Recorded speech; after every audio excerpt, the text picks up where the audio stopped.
আসসালামু আলাইকুম, ফারজানা ইয়াসমিন স্বাগত জানাচ্ছি এনটিভির সকালের খবরে। ক্রাউন সিমেন্ট শিরোনাম দেখছিলেন, এবার পুরো খবর।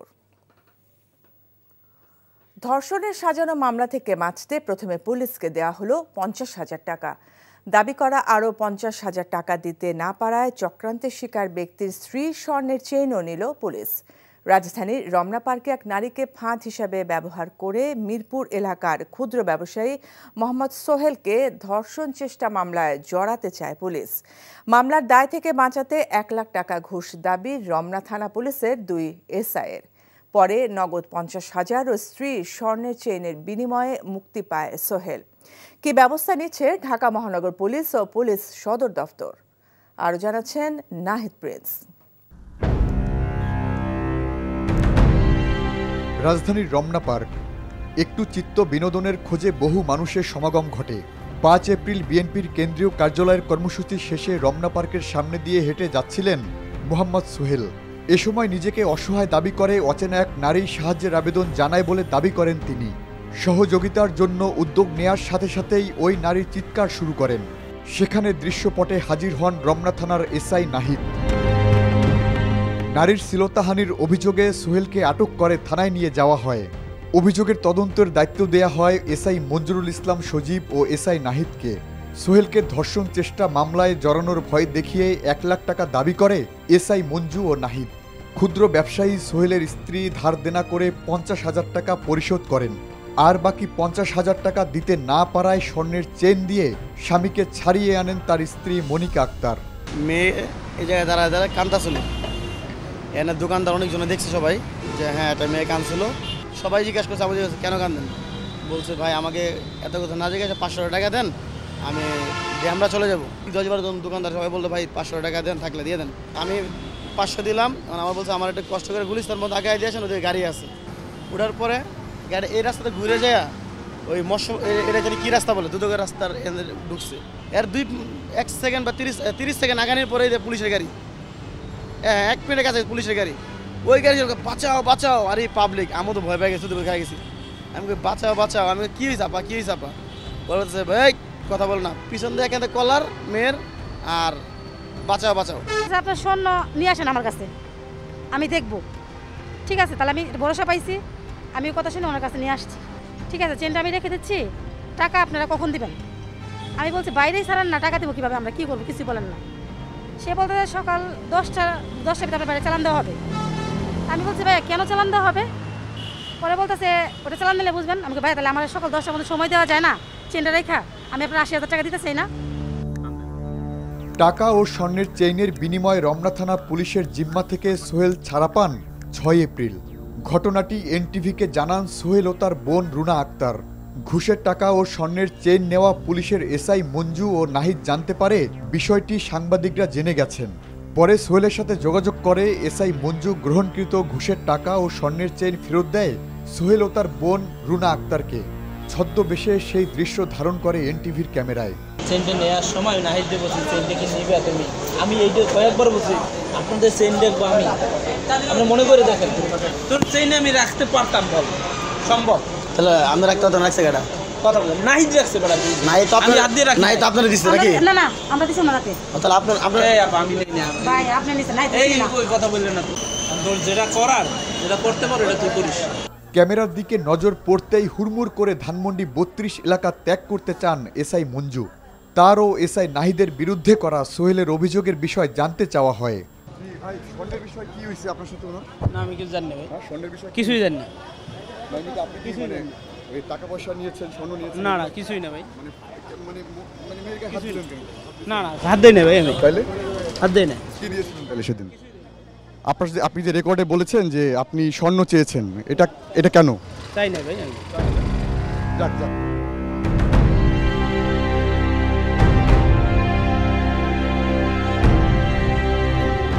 ডিএমপি সদর দপ্তর থেকে ভুক্তভোগীর টাকা ফেরত দিতে বলা হলে রমনা থানার পাশের একটি দোকান থেকে কিছু টাকা ফেরত দেন মঞ্জু। টাকাটা পাবো, টাকা দিচ্ছি আমার, আমি পরবর্তীতে আবার আমাকে বলে দিয়েছে, পরবর্তীতে আমি বলি আবার যে আমি টাকা পাইনি, তখন কি করবেন? স্যার দেখবেন, সমস্যা নেই। আমি আপনার ভালোর জন্য আর মঞ্জু ভাইয়ের ভালোর জন্য বলতেছি। ভুক্তভোগী সোহেল অভিযোগ দিয়েছেন পুলিশ সদর দপ্তরে। কর্মকর্তারা বলছেন, অভিযোগের বিষয়টি তদন্ত করে দেখা হচ্ছে। যদি কোনো পুলিশ সদস্যের বিরুদ্ধে কেউ সুনির্দিষ্টভাবে কোনো অভিযোগ জানায়, প্রত্যেকটা অভিযোগকে আমরা ইন্ডিভিজুয়ালি অনুসন্ধান করি। ঊর্ধ্বতন কর্মকর্তা দিয়ে সেটা অনুসন্ধান করা হয়ে থাকে এবং যদি প্রমাণিত হয় তাহলে তো তার বিরুদ্ধে বিভাগীয় যে ব্যবস্থা আছে সেটি নেওয়া হয়ে থাকে। এই ক্ষেত্রে আমাদের কোনো ছাড় নেই। 5ই আগস্টের পর পুলিশ বাহিনীর সংস্কার নিয়ে যখন নানামুখী পদক্ষেপ নেওয়া হচ্ছে, তখন এরকম ঘটনাকে পুরনো অভ্যাসের কথাই মনে করিয়ে দেয়। Nahid Prince, NTV news, Dhaka. Khulna প্রকৌশল ও প্রযুক্তি বিশ্ববিদ্যালয়ে 37 শিক্ষার্থীকে সাময়িক বহিষ্কার করা হয়েছে। গতরাতে বিশ্ববিদ্যালয়ের 101তম জরুরি সিন্ডিকেট সভায় এই সিদ্ধান্ত নেওয়া হয়। এছাড়া সভায় 4 মে থেকে শিক্ষা কার্যক্রম শুরু এবং 2 মে বিশ্ববিদ্যালয়ের সকল আবাসিক হল খোলার সিদ্ধান্ত নেওয়া হয়। জানা যায়, গত 18 ও 19 ফেব্রুয়ারি নিষিদ্ধ ছাত্রলীগের সাথে সাধারণ শিক্ষার্থীদের সংঘর্ষের ঘটনায় তদন্ত কমিটি সিন্ডিকেট সভায় প্রতিবেদন উপস্থাপন করেন। সংঘর্ষে জড়িত থাকার অভিযোগে 37 শিক্ষার্থীকে সাময়িকভাবে বহিষ্কার করার সিদ্ধান্ত নেওয়া হয়। পাশাপাশি তদন্ত প্রতিবেদন অনুযায়ী প্রয়োজনীয় ব্যবস্থা গ্রহণের জন্য বিষয়টি বিশ্ববিদ্যালয়ের ছাত্র শৃঙ্খলা কমিটির কাছে প্রেরণের নির্দেশ দেওয়া হয়। এদিকে সিন্ডিকেট সভা চলাকালে প্রশাসনিক ভবনের সামনেও অবস্থান নেন শিক্ষার্থীরা। 1432 বঙ্গাব্দের পহেলা বৈশাখে রং ছড়িয়ে আনন্দ উচ্ছ্বাসের মধ্য দিয়ে অনুষ্ঠিত হয়েছে বাঙালি প্রাণের বর্ষবরণ আনন্দ শোভাযাত্রা। নানা মত, পথ, ধর্ম, বর্ণ আর বয়সের নারী পুরুষ যোগ দিয়েছিলেন এই উৎসবে। জামাল হোসেনের ক্যামেরায় হাসান জাবেদের রিপোর্ট। হাজারো প্রাণের উচ্ছ্বাস মিলিত হয়েছিল প্রাণের এই আনন্দ শোভাযাত্রায়। তাদের এই সম্মিলিত বর্ণিল উল্লাসই বলে দেয় পুরনো বছরকে বিদায় জানিয়ে নতুন বছরকে তারা কিভাবে বরণ করে নিয়েছেন। যেখানে প্রতীকীভাবে বাংলা ও বাঙালির ঐতিহ্যকে তুলে ধরা হয়।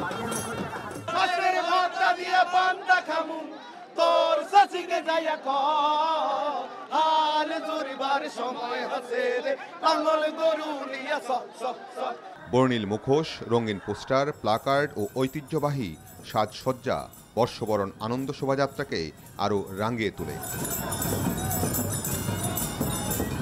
তাছাড়া স্বৈরাচারের মুখাবয়ব এবছরের শোভাযাত্রায় নতুন মাত্রা যোগ করে।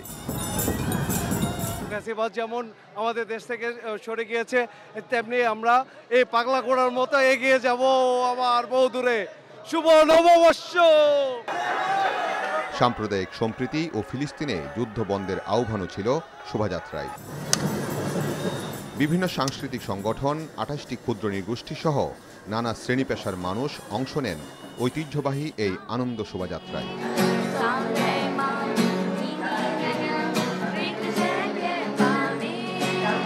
আমরা আমাদের সংস্কৃতিটা তুলে ধরতে পারছি, এজন্য আমরা গর্ব করছি। উৎসবমুখর পরিবেশে পরিবার পরিজন নিয়ে অনেকে এসেছিলেন নিজ ঐতিহ্যকে লালন করতে। তাদের অংশগ্রহণে প্রাণের উৎসবে পরিণত হয়েছিল ঢাকা বিশ্ববিদ্যালয় সহ এর আশপাশের এলাকা। দেখানো দরকার ছিল যে আমাদের এতগুলা জাতি উপজাতি, আমাদের এতগুলা মানুষ আগামীতে বাংলাদেশে সুন্দরভাবে বাঁচতে চাই, আর কোনো সন্ত্রাসীদের আড্ডা যেন আমাদের ক্যাম্পাসে না হয়। আমাদের ইতিহাস, কৃষ্টি, কালচার এগুলো দেখানোর জন্য বাচ্চাকে নিয়ে এসেছি। নিজ সংস্কৃতির বাইরের ভিনদেশিরাও মিলিত হন বর্ণাঢ্য শোভাযাত্রায়। Amazing, such a wonderful experience, very colorful. Thank you so much. All people so kind and enjoy. সুন্দর and crazy শোভাযাত্রা। আমি এই শোভাযাত্রা পছন্দ করি।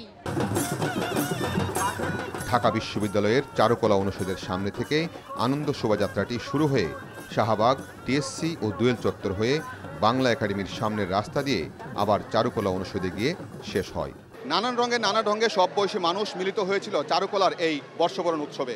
অতীতের সকল গ্লানি, দুঃখ, কষ্ট, বেদনা এবং বৈষম্যকে দূরে সরিয়ে নতুন সম্ভাবনার নতুন স্বপ্ন নিয়ে এগিয়ে যেতে চান সবাই।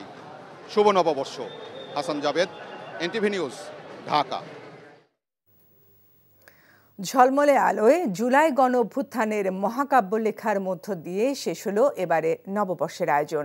ঢাকাস্থ চীন সরকারের সহযোগিতায় সংস্কৃতি মন্ত্রণালয় আয়োজিত 14 মিনিটের এই ড্রোন শোতে ছিল মুক্তির আনন্দ আর বীরত্বের গৌরব গাথা। পাশাপাশি মানিক মিয়া এভিনিউ জুড়ে ছিল ব্যতিক্রমী সুরের মূর্ছনা। আনিসুর রহমান ও অজিত আইচের তোলা ছবিতে মিসবাহ হাসানের রিপোর্ট।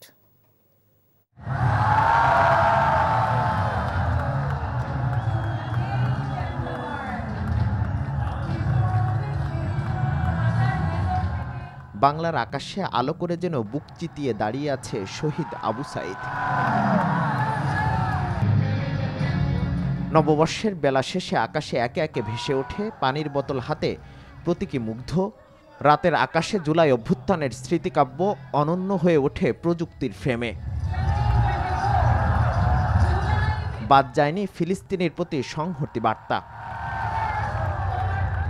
এই ড্রোন শো কেবল বিনোদন নয়, বরং বর্তমান সময়ের গুরুত্বপূর্ণ বার্তা বহন করে। গেয়ে যায় সংকটে সাম্য ও ঐক্যের গান। মানুষ দেখতে পাচ্ছে আমরা বাংলাদেশের সবাইকে আপন ভাবছি, সব জাতিগোষ্ঠীকে। এইটা যখন মানুষ দেখে যে সবাইকে আপন ভাবা হচ্ছে, তখন তারা নিজেরাও ইনক্লুডেড এবং আপন বোধ করে।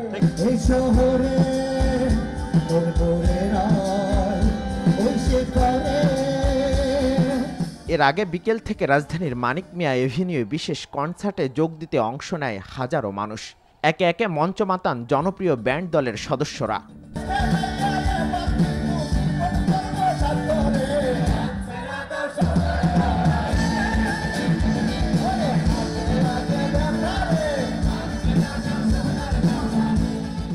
সুরের মূর্ছনায় মুগ্ধ শ্রোতারা, জানান নয়া বছরের প্রত্যয়ের কথা।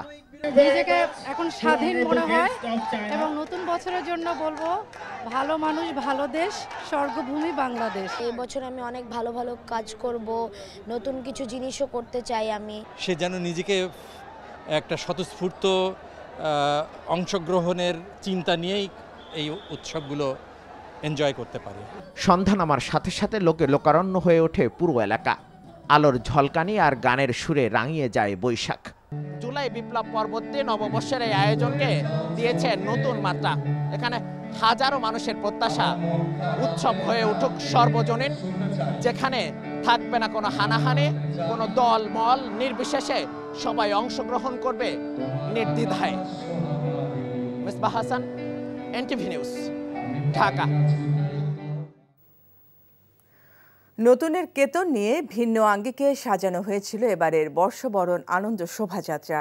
প্রায় 2 কিলোমিটার ব্যাপী আনন্দ শোভাযাত্রা যেন হয়ে উঠেছিল রঙের মিছিল। আনন্দ আর বাঁধ ভাঙা উচ্ছ্বাস ছিল সব বয়সী মানুষের চোখে মুখে। সেই বর্ণিলতার কিছুটা তুলে ধরছেন নাজিবুর রহমান, ছবি তুলেছেন আয়নাল হোসেন।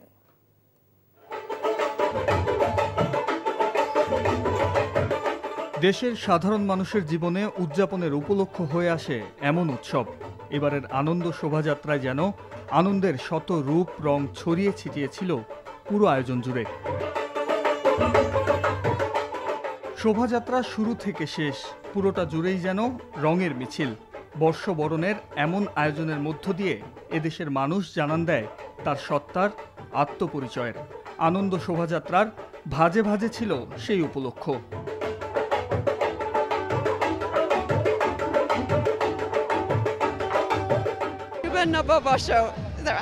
এত বছর আমরা মানে কিসের ভিতর দিয়ে পার হয়েছি, এখন আসলে নতুন দিন চাই আমরা। বিভিন্ন জাতির মানুষগুলো এসেছে, ভালো লাগছে।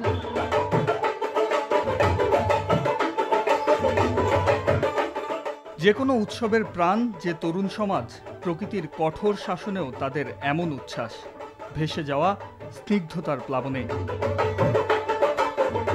আমার ছেলেকে নিয়ে এসেছি এই আজকের এই শুভ নববর্ষের এই আনন্দ র্যালিকে উদযাপন করার জন্য। সবাই স্বতঃস্ফূর্তভাবে উদযাপন করছে, মন খুলে উদযাপন করছে। এতদিন পর আবার ফুল ফ্যামিলি একসাথে এভাবে আনন্দ যাত্রায় অংশগ্রহণ করতে পারছি, খুব আনন্দ লাগছে। নতুন বাংলাদেশে নতুন করে বৈশাখী উদযাপন করছি, খুব বেশি ভালো লাগছে।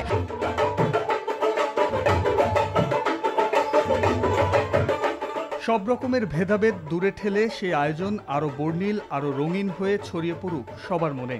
মানুষ ভালোবাসুক মানুষকে, মুক্তির ডানা মেলে গান গেয়ে উঠুক সব পাখি।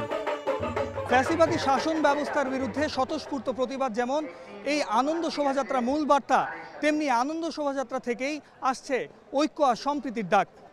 বিভিন্ন অনিয়ম আর দুঃশাসনের বিরুদ্ধে প্রতিরোধ, বাংলা ও বাঙালি সংস্কৃতির প্রশ্নে আপোষ নয়, এমন বার্তাই দিচ্ছেন সাধারণ মানুষ। Najibur Rahman, NTV news, Dhaka. আলোচনা ও ঐক্যের মধ্য দিয়ে নির্বাচনের রোডম্যাপের বিষয়টি সমাধান হবে বলে মন্তব্য করেছেন বিএনপি মহাসচিব মির্জা ফখরুল ইসলাম আলমগীর। এদিকে দলটির স্থায়ী কমিটির সদস্য সালাউদ্দিন আহমেদ বলেছেন, জুলাই আগস্ট গণ অভ্যুত্থানে ঢাকায় আওয়ামী লীগের মৃত্যু হয়েছে আর দাফন হয়েছে দিল্লিতে। রিপোর্ট কায়কোবাদ মাহমুদের। সিঙ্গাপুরে চিকিৎসা শেষে দেশে ফেরেন বিএনপি মহাসচিব মির্জা ফখরুল ইসলাম আলমগীর। হযরত শাহজালাল আন্তর্জাতিক বিমানবন্দরে সাংবাদিকদের প্রশ্নের জবাবে তিনি বলেন, আলোচনা ও ঐক্যের মধ্য দিয়ে নতুন বাংলাদেশ গড়ে তোলা সম্ভব। অতীতের যত জঞ্জাল সবকিছু উড়িয়ে দিয়ে এই নতুন বৈশাখ আমাদের জন্য সম্পূর্ণ এক নতুন বাংলাদেশ সৃষ্টি করবে। আলোচনার মধ্য দিয়ে, ঐক্যের মধ্য দিয়ে আমরা একটা নতুন বাংলাদেশ তৈরি করতে চাই। নিঃসন্দেহে আমরা এটা আমাদের মধ্যে এই ঐক্য সম্ভব হবে এবং আমরা সফল হব। এদিকে রমনায় বর্ষবরণ অনুষ্ঠানে যোগ দেন বিএনপির স্থায়ী কমিটির সদস্য সালাউদ্দিন আহমেদ। তিনি বলেন, বাঙালির হাজার বছরের সংস্কৃতি উদযাপন যেন কেউ ধর্মীয় চর্চা হিসেবে না নেয়। বাংলার বৈশাখী মেলা, বাংলার তালপাতার পাখা এবং বাঁশি, এটি আমাদের সংস্কৃতি। এটিকে যেন ধর্মচর্চার পর্যায়ে কেউ না নিয়ে যায়। আমরা এই সমস্ত বাংলাদেশের মানুষ, সকল নাগরিক, সাংবিধানিকভাবে আমাদের মধ্যে কোনো ভেদাভেদ নাই। আমরা এই দেশের এই ভূখণ্ডের সংস্কৃতিকে, হাজার বছর থেকে লালিত সংস্কৃতিকে পালন করব, লালন করব। দেশীয় সংস্কৃতি চর্চার মাধ্যমেই ভিনদেশি সংস্কৃতিকে বিদায় জানানোর আহ্বান জানান বিএনপি সিনিয়র এই নেতা। কায়কোবাদ মাহমুদ, এনটিভি নিউজ, ঢাকা। এবার ফ্যাসিস্ট মুক্ত পহেলা বৈশাখ পালন করা সম্ভব হয়েছে বলে জানিয়েছেন জাতীয় নাগরিক পার্টির আহ্বায়ক নাহিদ ইসলাম।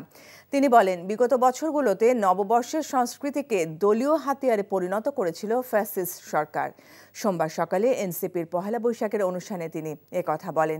এ সময় তিনি আগামীতে বাংলা নববর্ষকে জাতীয় উৎসবে পালন করার আশা প্রকাশ করেন। বলেন, জুলাই কেবল ব্যক্তি বা দলের পরিবর্তনের জন্য নয়, এটি রাষ্ট্রের আমূল পরিবর্তনের জন্য আন্দোলন। দ্রুত সময়ের মধ্যে বিচার ও সংস্কার বাস্তবায়নের কথাও বলেন তিনি। এ সময় এনসিপি সদস্য সচিব আক্তার হোসেন বলেন, রাষ্ট্রের যে সংস্কার প্রয়োজন সেসব অবশ্যই অন্তর্বর্তী সরকার করবে, যাতে পরে যারা ক্ষমতায় আসবে তারা যেন এই সংস্কার চালিয়ে নিতে পারে। আমরা চাই যে এই রাষ্ট্রেরও নবায়ন হোক। জুলাই গণ অভ্যুত্থানের মধ্য দিয়ে সেই নবায়নের সূচনা হয়েছে এবং এই জুলাই বিপ্লব আমাদেরকে নতুন রাষ্ট্রের, নতুন বাংলাদেশের আকাঙ্ক্ষা আমাদের ভিতরে তৈরি করেছে। যদি সেই নবায়ন তৈরি না হয়, রাষ্ট্র যদি গুণগত মৌলিক পরিবর্তনের মধ্যে দিয়ে না যায়, যদি একই রাষ্ট্র কাঠামো থেকে যায়, তাহলে আসলে আমাদের যে জুলাই বিপ্লব, সেই বিপ্লব ব্যর্থ হবে।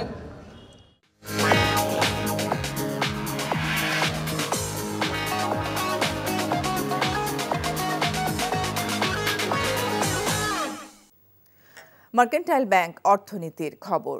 যুক্তরাষ্ট্রের নিউ ইয়র্কে অবৈধভাবে রেমিটেন্স ফেয়ারের উদ্যোগ নিয়েছে বিগত ফ্যাসিস্ট সরকারের দীর্ঘদিনের কিছু সুবিধাভোগী ব্যক্তি। অর্থ পাচারের উদ্দেশ্যে এক শ্রেণীর ব্যাংক কর্মকর্তাদের সাথে যোগ সাজশে এককভাবে আওয়ামী সমর্থক বিতর্কিত এক ব্যক্তি এই রেমিটেন্স ফেয়ারের আয়োজন করেছে বলে অভিযোগ উঠেছে। বিতর্কিত রেমিটেন্স ফেয়ারকে কেন্দ্র করে প্রবাসীদের মধ্যে ব্যাপক ক্ষোভের সঞ্চার হয়েছে। বিস্তারিত নিউ ইয়র্ক প্রতিনিধি ফরিদ আলমের রিপোর্টে। বিগত দেড় দশকে বাংলাদেশের বিভিন্ন ব্যাংকের স্পন্সর নিয়ে ম্যানহাটনের অভিজাত হোটেলে প্রায় প্রতি বছরই ট্রেড ফেয়ার বা রেমিটেন্স ফেয়ার করা হলেও সেখানে বাংলাদেশিদের উপস্থিতি কখনোই দেখা যায়নি। বিশাল আয়তনের হলগুলো দেখা যেত ফাঁকা। অথচ বিগত বছরগুলোতে আওয়ামী লীগের মদতপুষ্ট একজন ব্যক্তি কেবল লাভবান হয়েছেন এসব ফেয়ারের নামে। 24 সালের গণ অভ্যুত্থানের পরেও ওই একই ব্যক্তি এককভাবে রেমিটেন্স ফেয়ারের ঘোষণা দেয়ায় ক্ষোভ দেখা দিয়েছে প্রবাসীদের মাঝে। কারণ এই ফেয়ারে প্রবাসী রেমিটেন্স প্রেরণকারীদের সাথে কোনো সম্পর্ক নেই। এসব অভিযোগ জানাতে শনিবার সন্ধ্যায় জ্যাকসন হাইটসের একটি রেস্টুরেন্টে বৈষম্য বিরোধী ছাত্র আন্দোলন সংবাদ সম্মেলন করে লিখিতভাবে নানা অভিযোগ তুলে ধরেন। Gain to tax, gain to এই ধরনের নানান ধরনের ট্যাগিং দিয়ে তারা ইনভেস্টমেন্টের প্রকল্প করে আমাদের বাংলাদেশে বিভিন্ন অর্থ তারা পাচার করে এদেশে আনছেন এবং এনে তারা কনভার্ট করে বিভিন্ন ক্ষেত্রে তারা এটাকে কালো টাকাকে সাদা করছেন। সুজিত সাহা সেই লোক যে হচ্ছে গিয়ে আমাদের আন্দোলনের সময় আমাদেরকে বিভিন্নভাবে বাধাগ্রস্ত করেছে এবং আমাদের সাংবাদিক ভাই যেটা বলেছেন আমিও সেটা সম্পর্কে জানি এবং সেই সময়টায় গ্র্যান্ড হায়াত হোটেলের আশেপাশে আমিও ছিলাম। সংবাদ সম্মেলনে ব্যবসায়ী গিয়াস আহমেদ বলেন, প্রয়োজনে তারা ব্যাংকে রেমিটেন্স পাঠানো বন্ধ করার কর্মসূচি হাতে নেবেন। যে এই বিশ্বজিৎ সাহা তার কতগুলি কোম্পানি আছে, অনেকগুলি কোম্পানি সে করে, সে একাই সে মালিক, সে বিভিন্ন কোম্পানি করে এই ধরনের বাংলাদেশ থেকে অর্থ পাচার করছে। সংবাদ সম্মেলনে অভিযোগ করা হয় রেমিটেন্স ফেয়ার নয়, বরং অর্থ পাচার এবং আদম ব্যবসায়ী এটার মূল উদ্দেশ্য। Farid Alam, NTV news, new York, যুক্তরাষ্ট্র।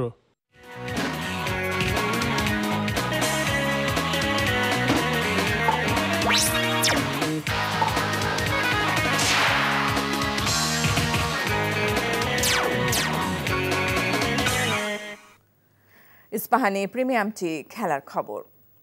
ফুটবল পহেলা বৈশাখ উপলক্ষে ক্যাম্পে থাকা জাতীয় নারী দলের ফুটবলারদের উপহার দিয়েছে বাফুফে। আফিয়েদার স্বর্ণাদের সঙ্গে শুভেচ্ছা বিনিময় করেছেন জাতীয় পুরুষ দলের অধিনায়ক জামাল ভুঁইয়া। নতুন বছরে ভালো খেলা উপহার দিতে চান ফুটবলাররা। রিপোর্ট কুশলী আসিরের। এশিয়ান কাপ বাছাই খেলতে জুনে মিয়ানমার যাবে নারী দল। তার জন্য বাফুফে ভবনের ক্যাম্পে আছেন আফিয়েদারা। নতুন বছরের প্রথম দিন পরিবার থেকে দূরে থাকা ফুটবলারদের জন্য উপহার সামগ্রী দিয়েছে ফেডারেশন। বাংলাদেশ ফুটবল ফেডারেশনের পক্ষ থেকে ভালো খাবারের আয়োজন করা হয়েছে, ওদেরকে রিক্রিয়েশনের জন্য আমরা বন্দোবস্ত করেছি। এটাই ওদেরকে কিভাবে খুশি রাখা যায়, ওদেরকে কিভাবে মন উৎফুল্ল করা যায়। আপনারা জানেন যে ওরা সবাই কিন্তু বাবা মা ছাড়া, ভাই বোন ছাড়া এইখানে আমাদের কাছে আসে, অতএব আমরাই ওদের গার্জিয়ান। এ সময় উপস্থিত ছিলেন পুরুষ দলের অধিনায়ক জামাল ভুঁইয়া। নারীদের মতো জুনে পুরুষরাও এশিয়ান কাপের বাছাই পর্ব খেলবে। নতুন বছরে মাঠের খেলায় ভালো করতে চান জামাল আফিয়েদারা। নতুন বছরে সামনে খেলা আছে, সো সিঙ্গাপুর তারপরে হংকংয়ের সাথে দুইটা ভাইটাল ম্যাচ। ওইখানে যদি আমরা 6 পয়েন্ট নিতে পারি তাহলে I think we are in a good position. আজকে আমরা র্যালিতে গেছিলাম মঙ্গল শোভাযাত্রায়, তো ওখানে গিয়ে খুব ভালো লাগছে আমাদের, যে আমাদেরকে আমন্ত্রণ জানাইছে। কিছু কিছু সময় খারাপ অবশ্যই লাগে, পরিবার নাই, কিন্তু এখানে একসাথে সবাই থাকলে সেটা আর মনে হয় না। নতুন বছরে সবার জন্য সাফল্য ও সমৃদ্ধির বার্তা দিয়েছেন ফুটবলাররা। কুশলী আসির, এনটিভি নিউজ, ঢাকা। শুধু হামজা সামিদদের আগমনেই ফুটবলে আমূল পরিবর্তন আসবে না বলে মনে করেন সাবেক ফুটবলার আমিনুল হক। বাংলাদেশ দলের সাবেক অধিনায়কের ভাবনা, তৃণমূল থেকে পরিবর্তন না আসলে সেই আগের চক্রেই ঘুরতে থাকবে ফুটবল। তাই প্রবাসীদের পাশাপাশি স্থানীয় ফুটবলারদের উপরেও জোর দেওয়ার আহ্বান তার। নিলয় মজুমদারের রিপোর্ট। বাংলাদেশের ফুটবলে এক নতুন দিগন্তের দ্বার উন্মোচন করেছেন হামজা চৌধুরী। বেড়েছে দর্শক আগ্রহ, প্রবাসে থাকা বাংলাদেশের বংশোদ্ভূত ফুটবলাররা পাচ্ছেন অনুপ্রেরণা। জামাল ভুঁইয়ার হাত ধরে শুরু হয় সংস্কৃতিকে সাধুবাদ জানালেও আলোর নিচেই অন্ধকারে আবাসও পাচ্ছেন আমিনুল। স্থানীয় ফুটবলারদের মান বৃদ্ধিতে ফেডারেশন ও সরকারের সর্বোচ্চ মনোযোগ দেওয়ার পরামর্শ বাংলাদেশের সাবেক অধিনায়কের। এক হামজা চৌধুরীকে দিয়ে কিন্তু আপনি বাংলাদেশের ফুটবলের ডেভেলপমেন্ট করতে পারবেন না। প্রত্যেকটি ক্লাবই যারা চ্যাম্পিয়ন ফাইটের জন্য লড়াই করে বা আমাদের জাতীয় দলের খেলোয়াড়রা যেসব ক্লাবগুলিতে বেশি খেলে, দেখা যায় যে তারা কিন্তু বিদেশি খেলোয়াড় নির্ভর হয়ে যায়। তো বিদেশি খেলোয়াড় যদি নির্ভর হয় তো সেই ক্ষেত্রে দেখা যায় প্রত্যেকটি খেলোয়াড়রা বা প্রত্যেকটি টিমই কিন্তু চায় যে যারা গোল করার দক্ষতা আছে তাদেরকে মাঠে নামাতে। বাংলাদেশের একটা আইন করা দরকার যে আমরা স্ট্রাইকিং জোনে আমাদের লোকাল ফুটবলার যারা রয়েছে তাদেরকে খেলাবো। পেশাদার ফুটবল তৈরির প্রথম ধাপ বলা হলেও গত 3 বছরে হচ্ছে না পাইওনিয়ার লিগের মতো টুর্নামেন্ট। বাফুফের নতুন পর্ষদ দায়িত্ব গ্রহণের 6 মাস হলেও চূড়ান্ত হয়নি পাইওনিয়ার লিগ কমিটির পূর্ণাঙ্গ কমিটি। তৃণমূল পর্যায় থেকে ফুটবলের মান উন্নয়নে পায়োনিয়ার লিগের পাশাপাশি জেলা লিগগুলোকেও চালু করার আহ্বান আমিনুলের। আমরা যদি প্রত্যেকটি স্কুলে যদি খেলাধুলাকে বাধ্যতামূলক করে দিতে পারি, তাহলে কিন্তু দেখবেন যে আমরা সে জাতীয় ফুটবলার বা জাতীয় ক্রিকেটার হতেও পারে, নাও হতে পারে, কিন্তু একটা সুস্থ জাতি হিসেবে, সুস্থ সন্তান হিসেবে কিন্তু তারা গড়ে উঠবে। আমরা তৃণমূল থেকে বাংলাদেশের স্পোর্টসকে নিয়ে কাজ করতে চাই। আমরা স্কুল কলেজে স্পোর্টসকে বাধ্যতামূলক করতে চাই। আমরা প্রত্যেকটি ওয়ার্ড, ইউনিয়ন লেভেলে, উপজেলা, জেলা লেভেলে, বিভাগীয় পর্যায়ে আমরা মাঠ সংরক্ষণ করতে চাই। প্রবাসী ফুটবলারদের উপর অতি নির্ভরতা নয়, বরং স্থানীয় ফুটবলের কাঠামোকে আরও শক্তিশালী করার পরামর্শ বাংলাদেশের সাবেক অধিনায়কের। Niloy Majumdar, NTV news, Dhaka. এই ছিল সকালের খবরে। এই খবরের ভিডিও সহ আপডেট জানতে ভিজিট করুন এনটিভি অনলাইন www.ntvbd.com। এছাড়াও এনটিভির জনপ্রিয় সব অনুষ্ঠান ও খবরের আপডেট জানতে ভিজিট করুন আমাদের ইউটিউব ও ভেরিফাইড ফেসবুক পেজ। এতক্ষণ সাথে থাকার জন্য ধন্যবাদ সবাইকে।